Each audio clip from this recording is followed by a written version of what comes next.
munokudzwa attention yevanhu vese mukatuma manokero acho amanga muchiita mukabva manoka zvine ruzha kudaro kwakanaka kwakanaka muri right ndiri right. How can we help you?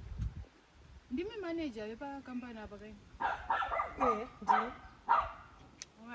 ndauya kuzongokudza ndavinga CV rangu. mavinga chi ndavinga CV rangu randakakufira. hatisati takunyatsonzwisisana. CV ndakauya 2 weeks ago. Okay. kuchinzi pari kudiwa vanhu. It's true. zvikanzi ndiuye neCV rangu. maCV takamaona zvishua. ndobva ndanzi ndichashedzwa after 2 weeks. But handina kushedzwa, ndakatozonzwa kuti vanhu vakashedzwa kuinterview. Ndakanzi ndichashedzwa kuinterview, but ndakatonzwa kuti vanhu vakashedzwa kuinterview vakatotogwa. Ina handida kutogwa. Aiwa ichokwadi vanhu vataida kachaida a limited number. Tatisumboda vanhu vakawanda. Saka ndofunga next time munogona kuzoitawo mukana. But this time around unfortunately amuna kukwanisa kupinda. Aiwa hazvina kushata. Chandandingokumbira iCV rangu kune kumwe kwandiri kuda kundorikanda. Hatidzoreri vanhu maCV. Ndofunga kuti hapana makambona pata takanyora kuti makashaya basa muchadzorerwa maCV.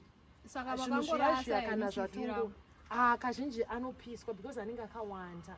Apa musina vanondidana kungondiendesa kundoprintisa nokucertifyiza. Mozvati kusipa kugadzira CV panoshanda mari. Sister, sorry. Certificate, certificates form 4, certificates form 6, diploma rangu.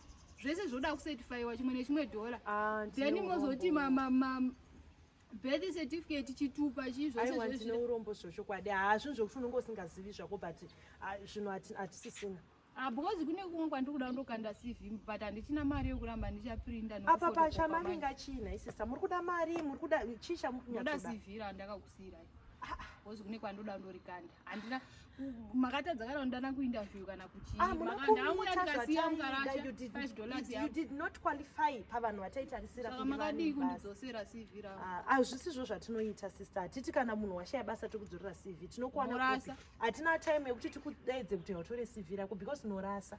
Aiwa indadzoka handibvi pano kana ndisina CV. Anenge anondipa CV mondipa basa because hatingangoiti basa rengofotokopa nekupirira nokucertifyisa ndomawanirwa anoita basa ira ekuti iwe unouya woti 310 kuti kana musina kundipa CV rangu zvichiri zveCV rauri kuda here kana kuti pane chichinipai mari yekundopirinda neCV rangu. Munoziva kuti muningira kungosvika mari nedzimwe nzira dzakanaka kwete idzi nzira dzouya uchiuya chandingatokwanisa makarasa mari yangu.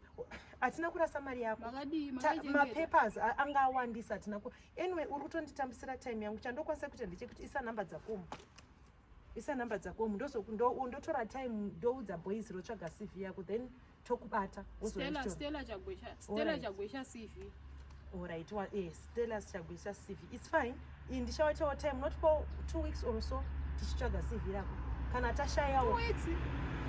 Saka itori rimwe basa rongototipa kana kuri kuti tarishaya kumwe kwanzi kuri kudiwa vanhu kuri kuda kundokandwa CV. Imari zvinhu zvako paCV rako wakaspenda mari on it. Kuprinta kufotokopa nekucertifyiza I think inosvika kuma$7.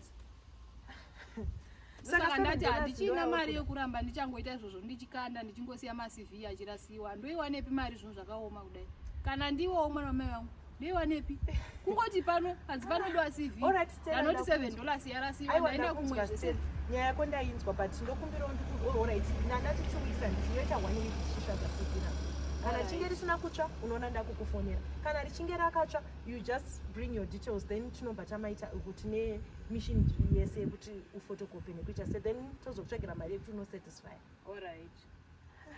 What's here? I think wakuchifanira kuendako because security ikauya ikakuona.